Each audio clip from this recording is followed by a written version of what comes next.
Empezamos el segundo video de la unidad 2. Cristología, nombres y títulos de Jesús y secreto mesiánico en el Evangelio según Marcos. Ahora veremos los diferentes títulos con los que Marcos llama a Jesús en su Evangelio. Y esto nos permitirá comprender cuál es la cristología, es decir, la comprensión que Marcos tiene de la persona de Jesús. El primer título, Hijo de Dios e Hijo amado. En el Antiguo Testamento, el título Hijo de Dios es aplicado a varias personas. Primero, a todo Israel como pueblo de Dios. Por ejemplo, cuando Israel era niño, lo amé y de Egipto llamé a mi hijo. Y cuanto más los llamaba, más se alejaban de mí. Oseas capítulo 11, verso 1. También se aplicaba al rey de Israel en su ceremonia de coronación. Por ejemplo, haré público el decreto de Yahvé. Él me ha dicho, tú eres mi hijo, hoy te he engendrado. Salmo 2, verso 7. También se aplicaba a algunos seres celestiales, como los ángeles. Por ejemplo, en el libro de Job, un día en que los hijos de Dios fueron a presentarse ante Yahvé. O también este otro verso que dice, ¿quién puso su piedra angular entre el vocerío de los luceros del alba y las aclamaciones de los hijos de Dios? En Job capítulo 1, versos 6 y 38, verso 7. Finalmente, el título también se aplicaba a la persona que era un justo, sufriente y perseguido, como lo encontramos en el libro de la sabiduría. Pues si el justo es hijo de Dios, Él lo rescatará y lo librará del poder de sus adversarios. Sabiduría 2, 18. Como veremos más adelante, esta referencia en el libro de la sabiduría será muy importante en el Evangelio de Marcos. Entonces, en Marcos, Hijo de Dios es un título muy prominente para Jesús. Muchos manuscritos antiguos incluyen este título como parte de la declaración en Marcos 1:1. Comienzo del Evangelio de Jesús, el Cristo, Hijo de Dios. En el bautismo de Jesús, una voz del cielo proclama, tú eres mi Hijo amado, en ti me complazco. Marcos 1:11. Los demonios o espíritus inmundos o impuros reconocen a Jesús como el Hijo de Dios. Marcos 3:11. Y también como el Hijo del Dios Altísimo. En Marcos 5:7. En la transfiguración de Jesús, una voz del cielo proclama, este es mi Hijo amado, escúchenlo. En Marcos 9:7. En la parábola de Jesús sobre la viña, es difícil no notar la implicación de que el hijo del dueño de la viña hace referencia a Jesús en Marcos 12:6. Un hijo amado, mi hijo. Jesús les dice a sus discípulos que solo el Padre conoce el día y la hora de la manifestación gloriosa de Dios en Marcos 13:32. Al llamar a Dios Padre, Jesús está obviamente implicando que se considera a sí mismo como hijo de ese Padre, es decir, como hijo de Dios. En el juicio ante el Sanedrín, el sumo sacerdote le pregunta a Jesús si él es el hijo del bendito, Marcos 14:61, a lo que Jesús responde, yo soy, Marcos 14:62. Finalmente, en el momento de la muerte de Jesús en la cruz, el centurión romano proclama, verdaderamente este hombre era Hijo de Dios. Marcos 15:39. La primera vez que en la narrativa de Marcos una persona humana que además es un gentil reconoce la verdadera identidad de Jesús es en el momento de su muerte. Como podemos ver, el título Hijo de Dios en Marcos tiene varios significados. Y además, no es lo mismo el título Hijo de Dios en el contexto de la religión judía que en el contexto de la religión grecorromana. En el mundo grecorromano, los dioses tenían muchos hijos. Algunos de ellos eran héroes o personajes extraordinarios. Para el tiempo de Jesús, solo el emperador romano, ya fuera vivo o difunto, podía adjudicarse o serle adjudicado, si ya había muerto, el título de Hijo de Dios o Hijo del Divino, Hijo de la Divinidad. El título Hijo de Dios aplicado a Jesús evolucionó teológicamente con el paso del tiempo. Sin embargo, hay un significado básico que podemos rescatar y del cual Jesús da testimonio constante. La afiliación de Jesús con Dios dice algo de la relación padre-hijo en la tradición bíblica de Israel. Dios era el padre del pueblo, el padre del rey, y como tal, Dios esperaba que el rey y el pueblo se comportaran a la altura de la dignidad de su Dios. El hijo en la cultura judía es no solo aquel que es engendrado físicamente por su padre, sino principalmente aquel que hereda los valores y el modelo de conducta de su padre y que actúa conforme a ellos. Jesús lleva a plenitud su filiación divina con su Padre al dar testimonio con su propia vida del amor del Padre hasta las últimas consecuencias. ¿Ok? Primer título, Hijo de Dios. Segundo título, Mesías o Cristo, o también Hijo de David. En hebreo, ungido es Mashiach, Mesías. En griego es Christos. Tengamos esto siempre presente. Mesías y Cristo son sinónimos. La primera palabra, Mesías, está en hebreo y la segunda, Christos, está en griego. Cristo no es ni el segundo nombre ni el apellido de Jesús, como algunos piensan, sino un título, casi podríamos decir que es un alias. ¿Okay? En el Antiguo Testamento, los sacerdotes, los profetas, los reyes, eran ungidos con aceite, ¿ok? Ungidos con aceite para cumplir su misión. En el Nuevo Testamento no existía un solo concepto judío de Mesías. Había varios. Y mucho dependía del contexto en el cual el título aparece. Por ejemplo, en Isaías 45:1, el profeta llama a Ciro el Cristo, el Mesías de Yahvé, es decir, su ungido. Ciro era rey de Persia y como tal un pagano, no era judío.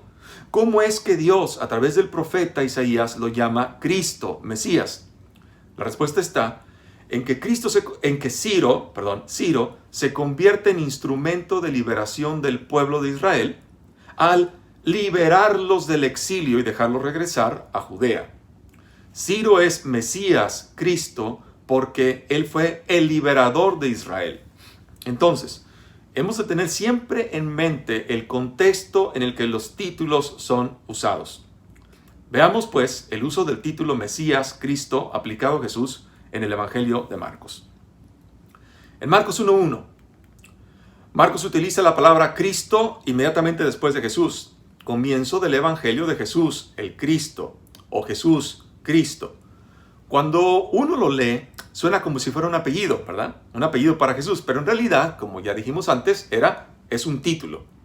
Esta práctica de referirse a Jesús como Jesucristo o Jesús Cristo era común en las cartas paulinas. El título Cristo fue juntado con el nombre Jesús a tal grado de que se fundió en una sola palabra, Jesucristo, que es como la mayoría de la gente lo conoce hoy. Recordemos que el nombre de Jesús significa en hebreo Yahvé salva. ¿Ok? En Marcos 9:41, Jesús habla acerca de quienes pertenecen a Cristo, es decir, que llevan el nombre de Cristo. Dice, todo aquel que les dé de beber un vaso de agua por el hecho de que son de Cristo, les aseguro que no perderá su recompensa. En Marcos 12:35-37, se hace una referencia a la relación entre Cristo e Hijo de David. Y en Marcos 13:21, Jesús advierte a sus discípulos contra todos los oportunistas que dicen, miren, aquí está el Cristo, el Mesías. Los momentos más importantes en que este título, Christos en griego, Christos se pronuncia en griego, aparece en el Evangelio de Marcos, es en el contexto del sufrimiento y de la muerte de Jesús. Cuando Pedro confiesa que Jesús es el Mesías, Cristo, en el capítulo 8, versos 29, casi inmediatamente después Jesús anuncia su primera predicción de la pasión. Dice, el Hijo del Hombre debía sufrir mucho, Marcos 8:31. En el juicio delante del Sanedrín, el jefe de los sumos sacerdotes le pregunta a Jesús, ¿eres tú el Cristo? En Marcos 14:61. Y cuando Jesús es levantado en la cruz, el jefe de los sumos sacerdotes y los escribas se burlan de él diciendo, es el Cristo, el Rey de Israel, pues que baje ahora de la cruz para que lo veamos y creamos. En Marcos 15:32. Entonces, la aparición del título Mesías Cristo en el contexto del sufrimiento y la muerte de Jesús, en 3 de los pasajes más significativos del Evangelio, sugiere que Marcos está redefiniendo deliberadamente este título con referencia a Jesús. El argumento de Marcos parece ser que el mesianismo de Jesús involucra sufrimiento y que Jesús no puede ser entendido como Mesías Cristo separado del misterio de la cruz. Esta idea de Mesías o Cristo sufriente era completamente ajena, es decir, no tenía nada que ver con las imágenes de posibles Mesías que el pueblo de Israel tenía en su mente cuando pensaba en la liberación del pueblo de los poderes opresores. Quienes entre el pueblo tenían expectativas mesiánicas esperaban un Mesías poderoso, guerrero, victorioso, liberador, que destruiría el poder opresor romano y devolvería a Israel su antigua gloria y poder. Como podrás imaginarte, Jesús no corresponde para nada con ese modelo de Mesías. 2 variantes de Mesías Cristo son Hijo de David y Rey de los Judíos. El primer título es utilizado 2 veces por el ciego Bartimeo. En Marcos 10, 47, 48. Hijo de David, Jesús, ten compasión de mí. Hijo de David aparece también en la controversia sobre la interpretación del Salmo 110, verso 1, cuando Jesús pregunta, ¿cómo dicen los escribas que el Mesías, el Cristo, es hijo de David? En ese caso, hay que poner atención, porque Jesús está negando que sea hijo de David. Este título es muy interesante y merece una explicación. Parece que en Marcos, Jesús rechaza el título hijo de David. Jesús jamás se lo aplica a sí mismo. Quien lo llama así 2 veces es el ciego Bartimeo, en Marcos 10, 47, 48. La resistencia de Jesús a hacerle caso a Bartimeo hasta la segunda vez que lo llama, quizás sea una marca que el evangelista nos ha dejado para decirnos que Jesús no responde cuando lo llaman así la primera vez, porque él no es el hijo de David. ¿Por qué? David había sido un rey de Israel que se había hecho con el reino a través de la fuerza, el dominio y la astucia política. David tuvo muchos hijos, el más famoso de los cuales es quizás Salomón. El título Hijo de David equivalía a decir que ese hijo sería como su padre, David, un rey terrenal, poderoso, dominante, conquistador, rico. Y queda muy claro que Jesús no es ese tipo de rey, que su reinado no tiene nada que ver con el del antepasado glorioso del pueblo de Israel, con el rey David.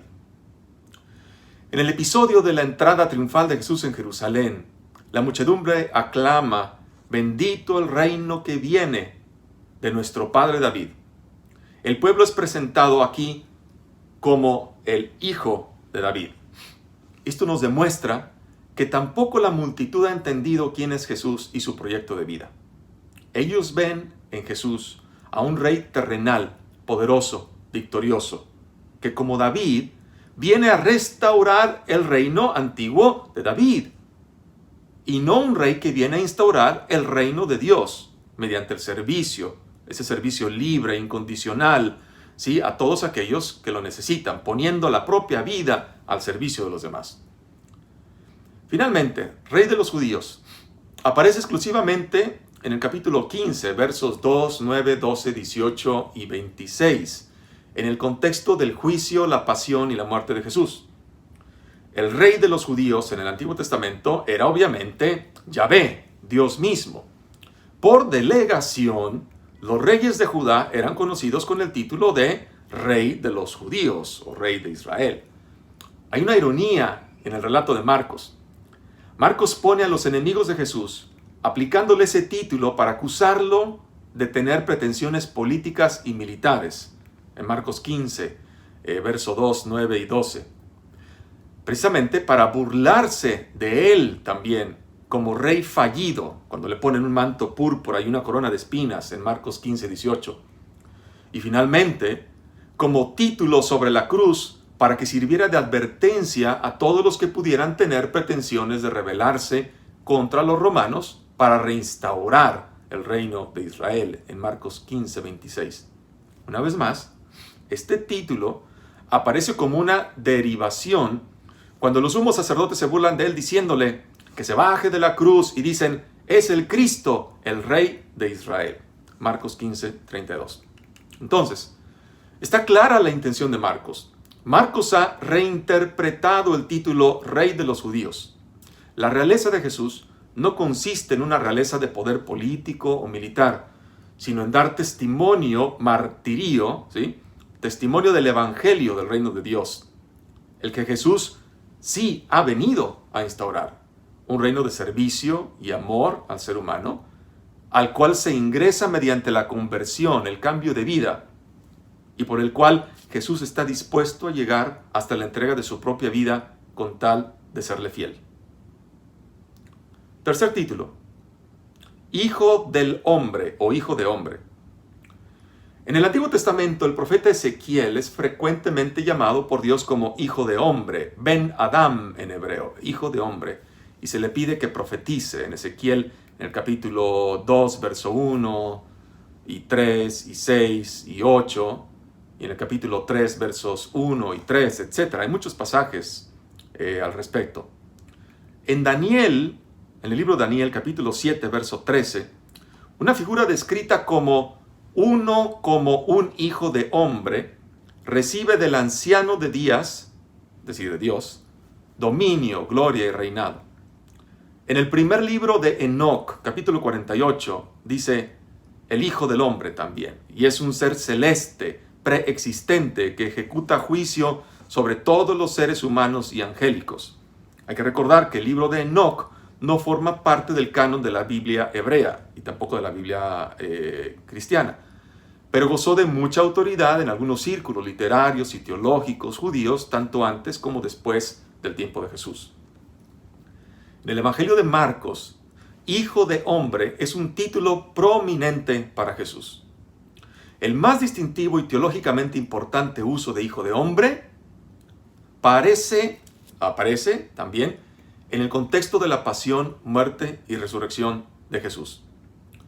Este título, en efecto, aparece en las tres predicciones de la pasión, Marcos 8:31, 9:31 y 10:33-34. Jesús comenzó a enseñarles que el Hijo del Hombre debía sufrir mucho, porque iba enseñando a sus discípulos y les decía, el Hijo del Hombre será entregado en manos de los hombres. Y también, ya ven que subimos a Jerusalén, donde el Hijo del Hombre será entregado a los sumos sacerdotes y los escribas. Este título lo hallamos dos veces más en la conversación acerca de la muerte y resurrección de Jesús después de la transfiguración, en Marcos 9:12. Dice el texto, cuando bajaban del monte, Jesús con Pedro, Santiago y Juan, les ordenó que a nadie contaran lo que habían visto hasta que el Hijo del Hombre resucitara de entre los muertos. Y también un poquito más adelante, él les contestó, Elías vendrá primero y restablecerá todo. Mas, ¿cómo está escrito del Hijo del Hombre que sufrirá mucho y que será después despreciado? ¿Ven? El Hijo del Hombre aparece siempre en el contexto del sufrimiento, de la pasión, de la muerte de Jesús. Marcos lo utiliza también en la declaración solemne de Jesús hacia el final de la narrativa del viaje de Galilea hacia Jerusalén, el camino, como se conoce este tramo, el camino, ¿sí? Dice el texto, que tampoco el Hijo del Hombre ha venido a ser servido, sino a servir y a dar su vida como rescate por muchos. Un texto muy importante para Jesús, para sus discípulos entonces y para nosotros hoy, en Marcos 10:45. En otros pasajes, Jesús usa el título Hijo del Hombre para referirse a sí mismo en su autoridad para perdonar pecados. Dice, por ejemplo, pues para que sepan que el Hijo del Hombre tiene en la tierra poder de perdonar pecados, ¿sí? En Marcos 2:10. Y también lo utiliza en su rol como Señor del Sabbat, del sábado. Dice, y añadió, el sábado ha sido instituido para el hombre y no el hombre para el sábado. De suerte que el Hijo del Hombre también es Señor del sábado, en Marcos 2:28. En la última cena, Jesús comenta que el Hijo del Hombre se va, como está escrito de él, Pero ay de aquel por quien el Hijo del Hombre es entregado. En Marcos 14, 21. En el momento de ser arrestado, Jesús les dice a sus discípulos dormilones, los discípulos que se habían quedado dormidos, que el Hijo del Hombre va a ser entregado en manos de los pecadores. Marcos 14, 41. Entonces, en todos estos casos, uno tiene la impresión de que el evangelista está queriendo decir algo más que el pronombre yo. ¿Sí? Hay una solemnidad en estos dichos que sugiere que Jesús o el evangelista usan este título de manera especial.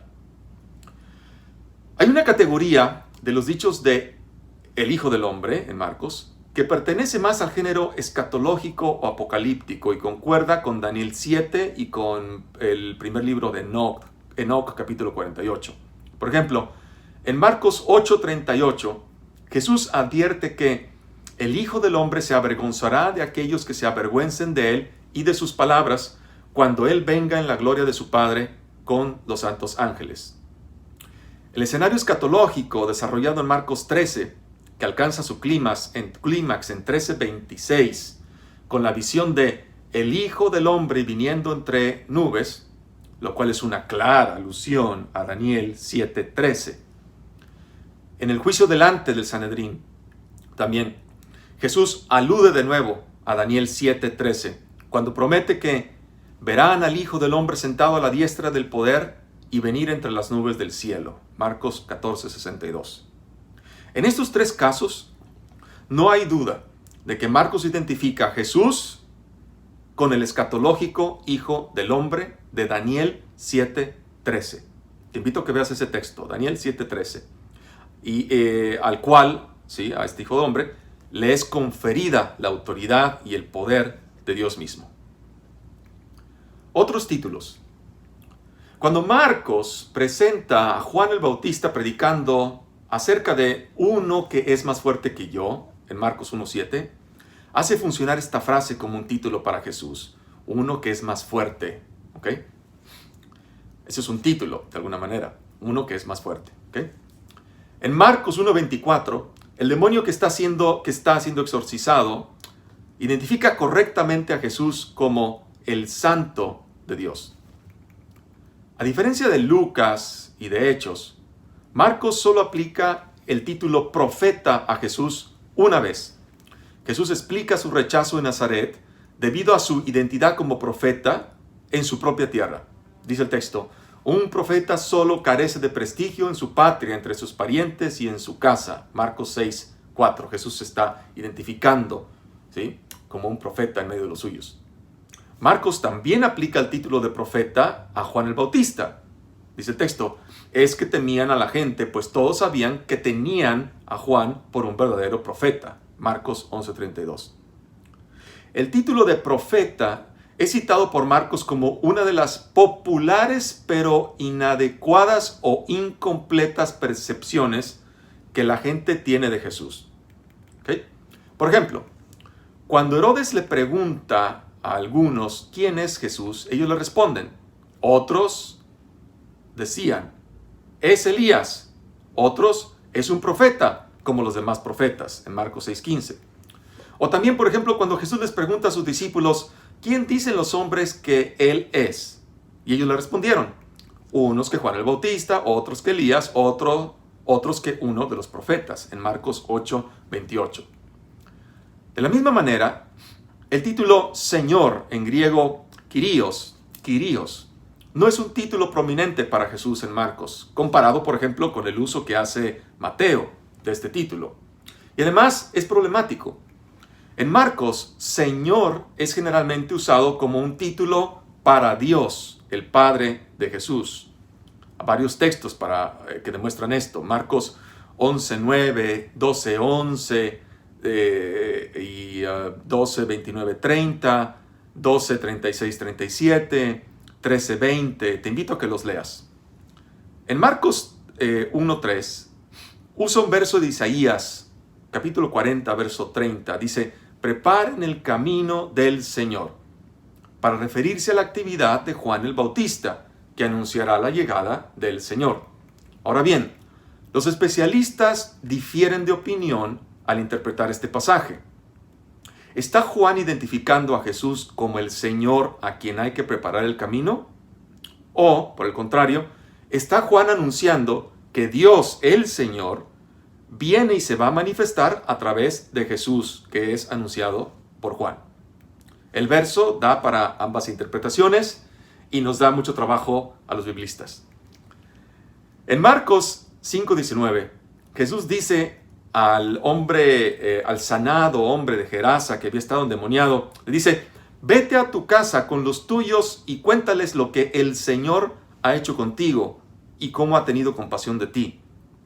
Aquí también no se distingue con claridad si el título Señor se refiere a Jesús que ha sanado al hombre o a Dios mismo, quien a través de Jesús ha hecho algo por aquel hombre y ha tenido compasión de él. En el debate sobre la interpretación del Salmo 110, verso 1, que aparece en Marcos 12, 35, 37, dijo el Señor a mi Señor. Ese segundo Señor se toma para implicar la superioridad de este título al de Hijo de David. Estos fueron algunos de los títulos aplicados a Jesús en el Evangelio de Marcos. Ahora hablemos de una cosa llamada el secreto mesiánico. Al estudiar el Evangelio de Marcos, uno puede escuchar un término técnico conocido como secreto mesiánico. El ejemplo más claro e importante de ese secreto mesiánico viene inmediatamente después de la confesión de Pedro de que Jesús es el Mesías, el Cristo, cuando Marcos añade en 8:30, entonces les ordenó enérgicamente que a nadie hablaran acerca de él. Marcos está diciendo que Jesús le prohíbe a sus discípulos que hablen acerca de él como Mesías, Cristo. Hay otros textos en Marcos en los cuales el mandato de Jesús a permanecer callados respecto a su identidad está vinculado a sus exorcismos y sanaciones. Por ejemplo, cuando un espíritu inmundo identifica a Jesús como el Santo de Dios, Jesús le ordena callarse, en Marcos 1:25. También Marcos nos dice que Jesús no permite a los demonios hablar, pues le conocían, es decir, saben su identidad, saben quién es, como en Marcos 1:34. En otra ocasión, cuando los espíritus inmundos lo llaman el Hijo de Dios, Jesús les manda otra vez enérgicamente que no le descubrieran, es decir, que no lo hagan saber a nadie, en Marcos 3:12. De la misma manera, en algunas instancias Jesús instruye a aquellos a quienes ha sanado a no decir a nadie acerca de lo que ha acontecido. Por ejemplo, el hombre con lepra, en Marcos 1:44. Aquellos que presenciaron la restauración a la vida de la hija de Jairo, en Marcos 5:43. Y el hombre cuya audición y habla fueron restaurados, en Marcos 7:36. Hay que notar, sin embargo, una excepción. Cuando Jesús le dice al hombre geraseno que había estado poseído por varios demonios, vete a tu casa con los tuyos y cuéntales lo que el Señor ha hecho contigo y cómo ha tenido compasión de ti, en Marcos 5:19. Sin embargo, como ya mencioné antes, aquí no aparece con toda claridad que el hombre empiece a proclamar a Jesús con algún título específico. Ya mencioné que el título Señor en esa perícopa, en ese texto, podría referirse tanto a la acción de Dios realizada a través de Jesús, como a Jesús mismo. De quien el hombre debe hablar es de lo que Dios ha hecho por él, no de Jesús, al menos no directamente. Esta es la interpretación que yo sigo, que es precisamente que lo que Jesús le prohíbe al hombre es que hable de lo que Dios ha hecho por él, ¿sí? Que hable de eso. Hay también algunos textos en Marcos en los cuales Jesús promueve una atmósfera de secrecía en torno a su persona o a su mensaje. Jesús ofrece instrucciones privadas a sus discípulos, por ejemplo, acerca de las parábolas en Marcos 4, versículo 10 y versículo 34. Por ejemplo, también cuando habla de la pureza ritual en Marcos 7, 17, o en un exorcismo en Marcos 9, 18, o también en su pasión en Marcos 9, 31, 50, y cuando habla también de las últimas cosas en el capítulo escatológico 13, verso 3. Por ejemplo, Jesús le dice a Pedro, Santiago y Juan no mencionar lo que han observado en su transfiguración hasta que el Hijo del Hombre resucitara de entre los muertos. Marcos 9:9. En algunas ocasiones, Jesús se esconde para escapar de las multitudes que ha atraído, como en Marcos 6:31, 7:24 y 9:30. De todas maneras, los intentos de Jesús para mantenerse en secreto, para mantener la secrecía, no son exitosos. ¿Sí? La fama de Jesús lo precede, no es posible esconderla. En algunos casos, aquellos a quienes Jesús les ha impuesto silencio y secreto, es decir, a quien les ha prohibido divulgar lo que ha pasado, parece que son incapaces de contener su entusiasmo por Jesús y lo que Él ha hecho por ellos. Por ejemplo, a un hombre curado de la lepra, Jesús le despidió al instante prohibiéndole severamente: mira, no digas a nadie. Pero, en una extraña ironía, Marcos escribe que el hombre apenas se fue, se puso a pregonar con entusiasmo y a divulgar la noticia, de modo que ya no podía Jesús presentarse en público en ningún pueblo, sino que se quedaba a las afueras en lugares solitarios y acudían a él de todas partes, en Marcos 1, 40-45. Otro caso, a los que presenciaron la curación de un hombre sordo y tartamudo, Jesús les mandó que a nadie se lo contaran, pero cuando más se lo prohibía, tanto más lo propagaban ellos, dice Marcos en 7:36. También, muchos de los intentos de Jesús para evitar a la multitud terminan en fracaso. Podemos ver casos de esto en Marcos 6:33-34, 7:24-25 y 10:1. Todos estos casos tradicionalmente se han denominado ejemplos del secreto mesiánico, aunque el único caso claro es el de Marcos 8:30. Sin embargo, si los combinamos todos, el problema de interpretar la información aún permanece. Y luego tenemos otro problema de carácter literario. Si Marcos pone a Jesús diciéndoles a sus discípulos que no revelen su identidad, esto hubiera sido un secreto solo para quienes no supieron nada de los eventos ocurridos, suponiendo que los discípulos de verdad no revelaron nada. Pero no sería un secreto para la audiencia del Evangelio. Para ellos no hay secreto alguno, pues el evangelista ya lo está revelando, que Jesús es Mesías, Hijo de Dios, etc. ¿Qué han dicho los biblistas al respecto a este famoso secreto mesiánico?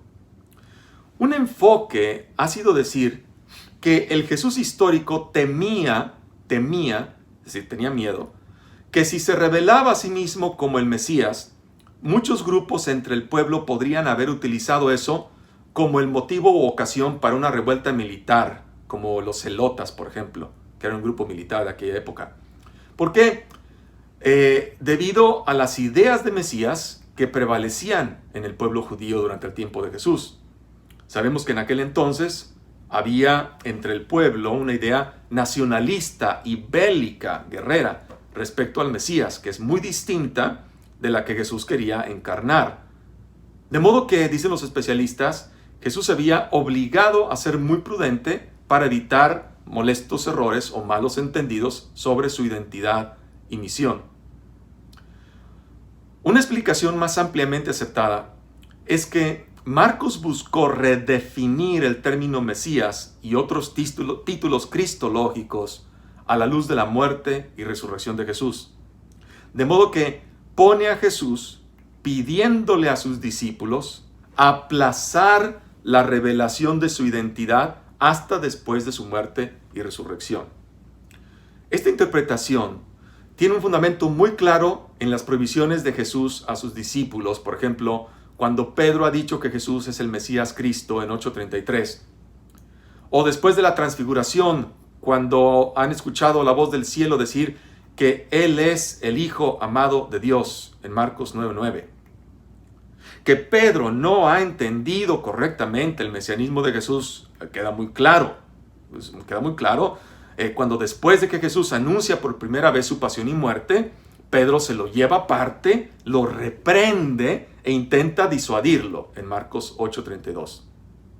Jesús no se queda calladito.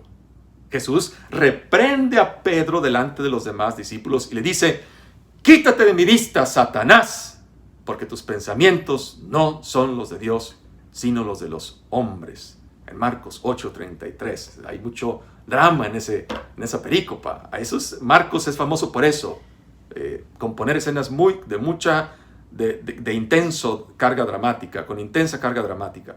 Entonces, Pedro todavía no entiende en qué consiste el mesianismo de Jesús. Y por eso Jesús lo ha mandado a él y a los demás discípulos que no revele nada a nadie para evitar confundir a la gente. Lo manda a que se ponga detrás de él, a que sea su discípulo, para que aprenda bien quién es Jesús. En última instancia, el término secreto mesiánico es una designación, creo yo, errónea. El problema surge de Marcos 4:11, creo yo.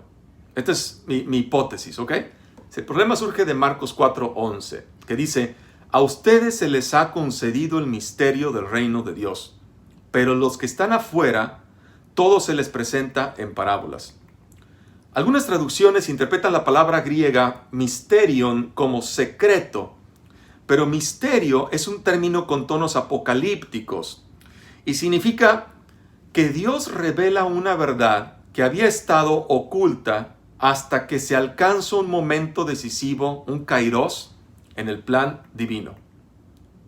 Desde el principio del Evangelio, los lectores saben que Jesús es el Mesías. Lo dice claramente al inicio del Evangelio, en Marcos 1:1.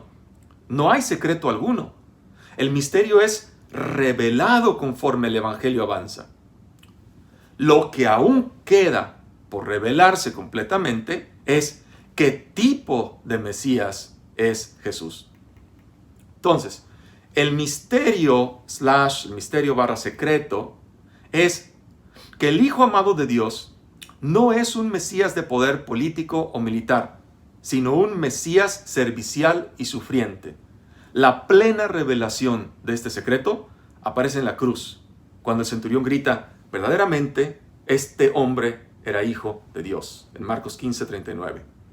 El reto dramático del Evangelio de Marcos es si los seguidores discípulos de Jesús pueden aceptar la revelación de que Jesús, un rey mesías servicial y mártir, ¿sí?, y si están dispuestos a seguirlo hasta las últimas consecuencias, representadas simbólicamente con la cruz, como aparece en Marcos 8:31 al 38.